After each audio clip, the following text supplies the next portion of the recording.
Aha, there he is. I just was like, okay. I'm going to tell actually, I think actually quite the opposite story of London, how it's really an economic good case to work with sods. But I'll be talking about the city of Copenhagen, and just sort of to set the scene. Copenhagen is, compared to London, a very small city. We are around a little over 600,000 people now. The greater Copenhagen area has around 1.5 million people. And the city of Copenhagen, when it comes to water and environment, sort of the whole, we have a number of responsibilities. What is also important to say is that we, same as London, has a one-string, a combined sewer system, about the same age, I think. But it's actually not just connects Copenhagen, but actually also surrounding municipalities. So a lot of municipalities, their water has to go through Copenhagen to get to the wastewater treatment plants. So we are not just dealing with our own problems, but also with things that are coming from other cities. And everybody thinking of Copenhagen is thinking that, oh, it's a rich city, it's a well-working city. But this is how the harbor of Copenhagen looked in the 80s. I mean, the old industrial harbor, was more or less out of use. The factories were closing. We had combined sewer overflows into the harbor every other day almost. I mean, every time it rained, it was that we had sewer overflows.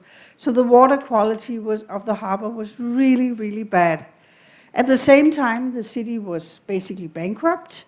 But even though we were that, the politicians decided on a plan to clean up the harbor to make it possible to go swimming there again. And everybody, including me, I was living in Copenhagen at the time, thought it was absolutely stupid, because, I mean, who would ever go swimming in that harbor? But a number of very large reservoirs were built along the harbor that could hold back a lot of water, so we could close off most of the combined sewer overflows.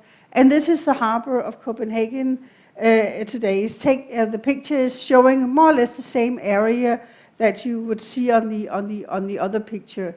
And it is really has changed the city and the way it works. The fact that you can go swimming in the harbor. I actually do it every morning all year round. Not this morning because I had to catch a flight at 7 o'clock, but normally I swim all year round in the harbor every morning. And we have, as Peter mentioned, a warning system, an app. I have an app on my phone that can actually show me whether the water quality is okay for me to go swimming. We still have sewer overflows, and this is still also an old picture where we have overflows into the systems in our wastewater treatment plants. These are more or less the numbers that we have, about 2 million cubic meters into the marine environment. We have about 1 million into our freshwater bodies.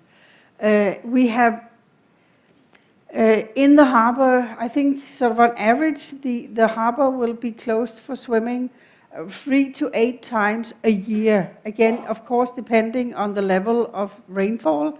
And normally when you have overflows in case of heavy rain, the harbor will be closed for a few days until bacterial levels are positive again. But I think the story of the harbor is also on how we're trying to build for a life in Copenhagen where people can actually live a full life, and the harbor and using the water is a huge part of that. And it's part of the whole vision for Copenhagen is to build for Copenhagen life, build for an active lifestyle with bikes, with good public spaces and so on. But we also know that times are changing and climate is changing, which is why we in 2009 started working on a climate adaptation plan that really very quickly showed us that the 2 main problems that the city was facing was that we would have rising sea levels and therefore an increase in risk of storm surges, and also rain, that we would have more rainfall and the rainfall would be more heavy, but in general just a 30% increase in rain. And as was also mentioned, we had our event in 2011. We had a number. We had one in 10, in 11, and in 14. But this one was sort of the biggest one, where we had 150 millimeters of rain in just over 2 hours, basically covering the entire city. It cost the insurance companies almost 1 billion euros in damages. But it really showed us how vulnerable a city can be also when it comes to climate change. And in that way, it became a game changer for the city, where we looked at what is actually, I mean, we need to protect people, we need to make a Cloudburst Management Plan, and we need to decide on a level of safety, where we sort of looked at what are the costs of preventing damages, what are the damages that we are preventing, and the point where it becomes more expensive to prevent a damage than the actual damage itself is where we sort of set the target, which is what we call a 100-year return period, but taking into account climate change factors.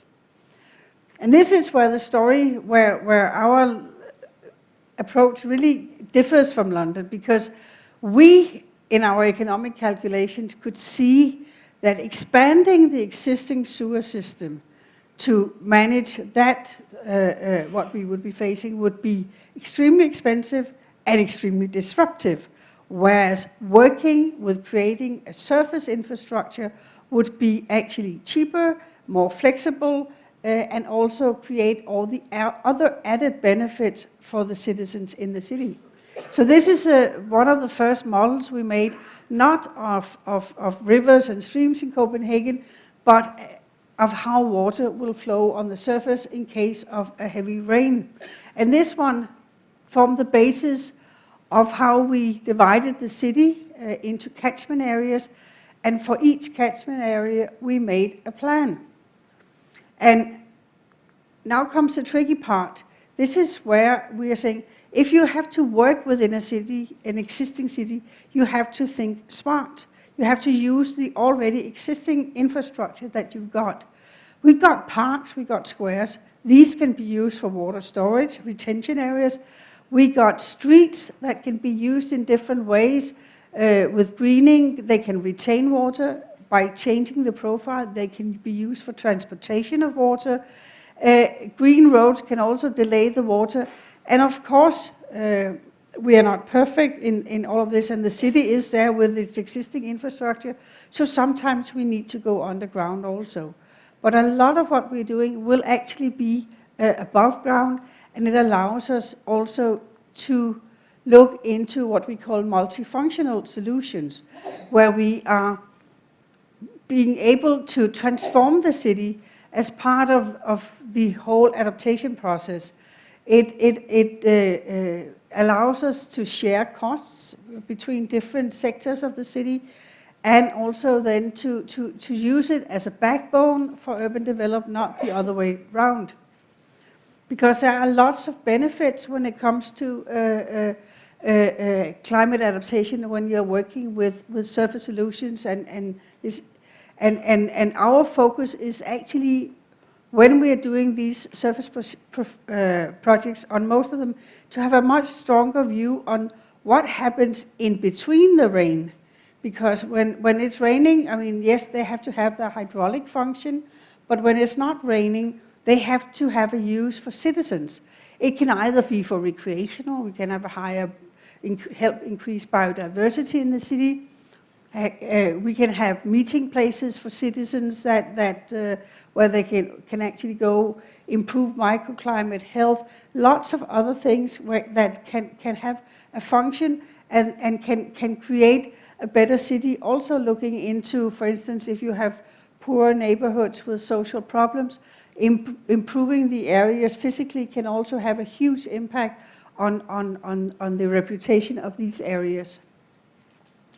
And it's also a lot about having resident involvement in the whole development. This is from the first project we made, where we had because it was the first, there was a lot of resident involvement, because we really needed to take the opportunity to introduce the idea to the citizens. what is actually going to happen.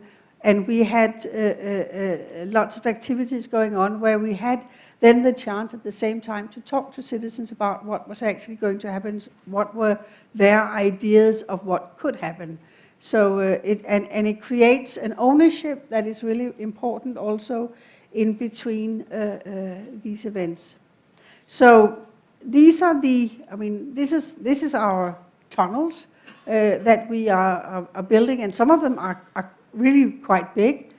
Other underground projects, cloudburst streets, retention boulevards where we are actually holding the water back, storage areas in parks and along streams and so on, and green roads. So we actually have a plan that covers the entire city. I think so far we are more or less the only city that has sort of an entire plan covering this. With more than 300 projects, we expect it will take about 20 to 30 years to actually fully implement it. And the reason why it takes so long, I mean, you say, okay, is that going to take so long? Yes, because, I mean, if I go back, until we have the outlets at the bottom, you cannot do all these, because you have to you have to know where the water is going. One of the things our politicians told us was that you are not allowed to move problems from one area to another. You have to make sure that you can solve the whole thing. So that's why we have to finish the tunnels. We have to have the outlets, and then we are going to in the meantime we can work on the retention areas upstream, but waiting with the connection until we finally got everything fixed. And I'll just show you some examples of how this can look. This is the one I showed with the resident involvement. This is how it looks. Well, not today, the picture's a couple of years old. It's much, the trees are much bigger now. But this is the first square where we were able to increase the green area tremendously. We were able to keep the same amount of parking spaces, which was really important also for the local citizens, but create a new meeting place for citizens where there's a lot of activity going on now that wasn't happening before. And when I go out there, when I talk to people there, a lot of them don't know that this is an area for storage of water, but they really love the fact that they can use this area. And the same with this area, which is very close by, where we have reduced the hard paved areas with around 70%, planted more than 600 trees, and work a lot with sort of biodiversity in the creation of these small pocket parks, where people can actually sort of walk around, and there's still room for a lot of the local traffic. But again, there's much more room for people than cars now, which is an important part. This one is underway. It's one of that's under construction. It'll be open in May, where we have this green area. It's one of the poor areas, a neighborhood regeneration area, where a green park stretch is being transformed with a pathway that can also work as a canal, leading the water to a new lake at the end of the system, and where we can store 15,000 cubic meters of water, but at the same time improving biodiversity in the neighborhood. So it really gives a lift to an area that was lacking these. This is our biggest project so far, and park in the one of the most densely populated area of the city, where we can, by creating this wall, you can see the little boy there playing in the water. This wall around 3 sides of the park can hold water in and allows us to store up to 23,000 cubic meters of water in that park for a maximum of 24 hours. But as you can also see, I mean, areas like this, and this is the sunken sports field, that areas like these will fill first, and only in a situation where you have 100-year storm with the entire park fill up. And I can hear people thinking, how are people getting in and out if you have a wall around the park? Well, we have that. We have basically, these are floodgates, hydraulic floodgates that go up automatically in case of heavy rains. And as you can see, the wall is designed so that it actually becomes a feature in the park with bench facilities and so on. So it's integrated in the park. And when you go in the park, you don't have the feeling, now I'm entering into something that has to do with water. And all of this also allows us to separate a lot of the stormwater from the sewage water. We want to keep the black sewage water in the sewer system. We want to have room enough for that in the system, and then have as much as possible of the stormwater on the surface. Some of the water from the streets will have to go directly in the sewer system in the beginning of the rain, because it's polluted from a lot of those that's on the roads from cars and heavy metals and rubber from tires and so on. So that goes into the sewer system, but after a while, then it's actually separated out, and it allows us to avoid expanding the existing sewer system that was on the sort of capacity max at the time. This is another of my favorite projects. This is how the left side, you could see how it looked before. Not very attractive. You could see there was a little path all the way through where people would walk their dog. But now it's 8 sunken gardens with an elevated boardwalk with 8 different themes that have been selected by the local residents as part of the planning process. And all of a sudden, this has become a really, really nice area with a lot of diversity in it, but also where people can actually find peace and quiet. And what is more important, whenever I take people there, there's never any litter, because people actually take care of it. Because you would think 8 holes in the ground, that's an obvious space for a lot of litter. This one, the final project I'll show you, is a park that's located in the middle of a social housing area with a lot of social problems. It was quite closed off, this park, because it was sort of in the middle of all of this. But by creating all these new facilities and opening it up more, it was possible for us to make it a place, a destination where people would go. But also with little corners where you would have like a little swamp where you can go and see how the water will be managed in corners of the park. So it is really something that creates a lot of opportunities to improving the city also when it's not raining. As for financing, we have managed to change the national legislation, making it possible for our utility to finance everything that has to do with hydraulic functions, and the city then finances all the other things that goes to sort of urban space improvement. So that means for every project we basically have to decide, okay, here what is going to be done on the road, that has to do with hydraulic, that's the utility. Then you have perhaps some parking spaces and other things, features like trees and so on. That is the city. And then you have some things that needs to be discussed. I mean, if our plants, do they have a hydraulic function or not? In this case, that's up for debate in most cases. We also have problems with being inside a large city.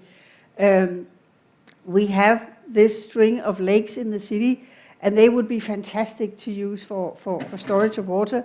It's not possible to because of the EU Water Frame Directive and the plans we have for clean water in Copenhagen, to discharge stormwater into those without cleaning.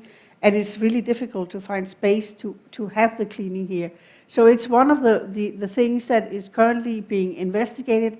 How can we actually how can we develop something where we can use this as a storage facility without compromising the water quality? Because It has been a primary concern for our politicians. We don't want the water quality to go down because of this. And because we are, this is the harbor, because we are separating a lot through the system, we expect that in the future there will be fewer combined sewer overflows into the harbor, actually having a cleaner harbor, because a lot of these things will be managed on the surface, and also some of the big tunnels can actually also be used for temporary water storage, not in the very heavy rains, but in smaller episodes that would also lead to sewer overflows. There are lots of challenges. I won't lie to you and say it's really easy. There are planning challenges. I mean, the fact that the city is changing, climate is changing, we don't know exactly where we are going, and calls for the understanding of adaptive planning, actually being able to change your course while you are driving. It's not always easy, especially when you're talking about engineering solutions. I normally say it's like we are building a bridge to Sweden, only Sweden is moving a little bit every day. And if you are an engineer, that's a difficult task. But then there's also different wishes to urban life, and we have the existing infrastructure and the different professions, and I'll come back to that, because I think actually a lot of the problems are within our governance structure in city when it comes to solving this. To get all the city agencies on board from the beginning is really, really important, because that allows you to develop the solutions with the traffic planners instead of doing it yourself and having them come looking at you afterwards thinking, what were they, didn't they know anything about planning? The fact that when you're dealing with water in most cities, it's about both internal and external stakeholders. I mentioned the fact that our water in Copenhagen we actually also receive a lot of water from outside municipalities. We have a utility that's a private company. It's publicly owned, but it's still separate from the municipality. So that's really getting all of them to communicate together. We need to have, because we're working over 20, 30 years, a long-term commitment from politicians and our organization. That's not always easy. We have prices at the moment. Prices of construction have gone up tremendously, and it's really sometimes difficult to meet the requirements within the given budget. And finally, I think one of I think the biggest challenges has actually been what I call the clash of professions. The fact that all of a sudden you have, like on this project, you have sewer engineers who have to work on the surface together with landscape architects, and they speak different languages. You might think here in Belgium that Flemish and French, that can be a challenge, but I can assure you that landscape architects who have poetry and curves, and they have butterflies in their renderings and so on, and a sewer engineer who wants to say, okay, let's dig a hole and let's do straight and then go home. It's very difficult to get people like that to talk to each other and understand each other, and these are just two of the many professions who need to work together, and so it takes a lot of meetings and a lot of coffee until you actually get results here. And that's also why we have worked together with our utility on how to actually get all these stakeholders working around the same table, making sure that we have identified who are the key persons to have on board, have them in resource groups, but also having a decision structure that allows us to take in our CEOs when things become really, really messy. And this is just my final slide, an overview of the timeline from the first plan of cleaning up the harbor, building a new sewage plant, wastewater treatment plant, some of the big reservoirs that were being built, and opening up for swimming in the harbor, the approval of the climate adaptation plan, the development of the Cloudburst plan, and the different catchment plan until final implementation plan was approved in November 2015. So it has been around 30 years with a lot of action, but actually also it's going to be really interesting to follow in the coming years to see how the city will develop. Thank you.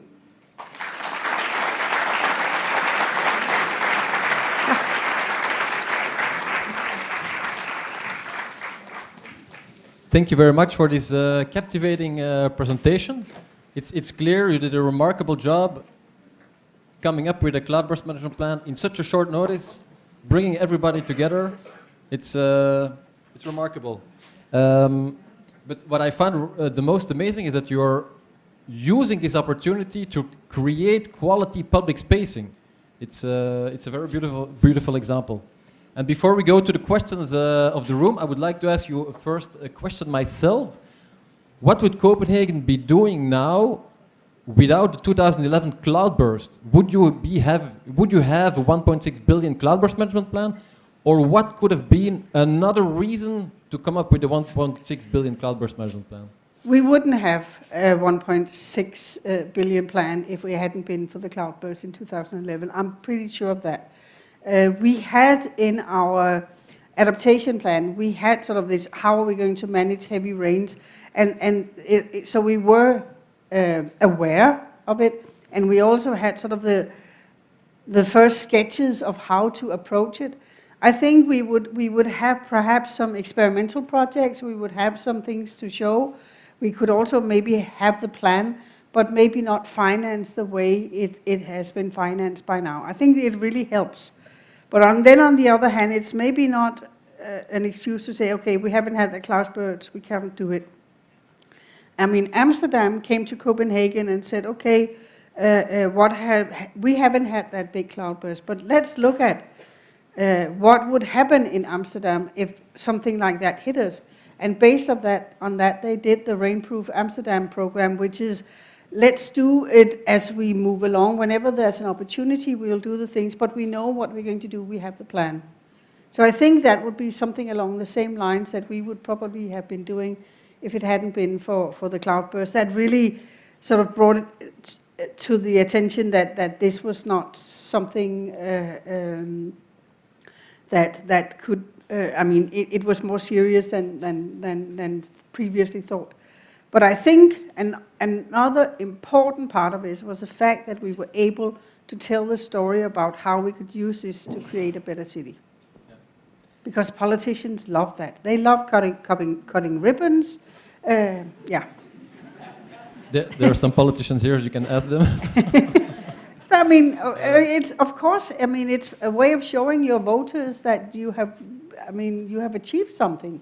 So I'm not, but it's so having that and being able to every now and then show, okay, now we have something, and it's not something underneath the ground. It's actually something where people can take their kids to play the next day. Yeah. Speaking about underground, I have a second question. How did you make it work to make it possible that the sewage companies who work underground could all of a sudden invest in infrastructure above ground? Well, we had to change the national legislation. That's a clear answer. It was not possible because, in Denmark, until then it was like, the sewage, it wasn't like they couldn't work on the surface, but it had to be a clearly defined area. And the street that is sometimes a street and sometimes a means of transportation for water, that was not possible. And so we basically did a lot of business cases. We went, the sewage company and the utility and us, we went to the Ministry of the Environment, and we had these, we had our, we called it a traffic light paper, where we said, what do we want to do? And then we went through the legislation, red, green, or yellow. Is it illegal? Then it was red. Is it legal? Green. And if it was like, we don't really know, then it was yellow. And then on some of the red and yellows, we made business cases showing how it would actually be cheaper for the customers to do it in a different way. And that helped us to get the political support for a change of national legislation. It wasn't easy, but it was done. Okay.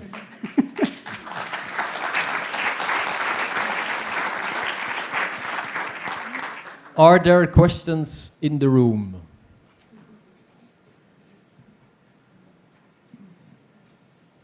Thank you for your presentation. I have a question after hearing London, the story of London, after hearing your story. And I wonder, would you have been able to go for this solution if Copenhagen was 10 times as large, just like London? Or would then it have been too expensive? Well, I mean, expenses are relative. There will also be more people to pay for it in London. I mean, in New York, for example, we've worked with New York for a lot of years now on this, and they are adopting the model that we are using in Copenhagen, but they're using it district by district, which, I mean, and New York is also a large city. You cannot, I don't think it's wise to do a plan for, for an entire city which has 8 or 10 million people living there. It doesn't, it's also talking about adaptive planning. There will be so much that will be changed by the time you get to a specific area. So it makes much more sense in identifying different catchments and then doing them one at a time. Perhaps also looking at where do you have the highest risk, or other, are there other projects going on where you can actually piggyback on what is happening. Yeah, thanks for the inspiring presentation and also mentioning of the swimming in Copenhagen. I was wondering, what role does actually the swimming, the outdoor swimming in the canal and the port played to communicate these rather abstract works and the heavy investments that came with them? That's a good question. I think what it does communicate is that we are putting environment and people's well-being at the top of our mind when we are developing our city. I think that's at least one of the things. And I'm not necessarily sure, I mean, you were living in Copenhagen, the previous person. I mean, a lot of people do not know the things. They just appreciate that they can go swimming.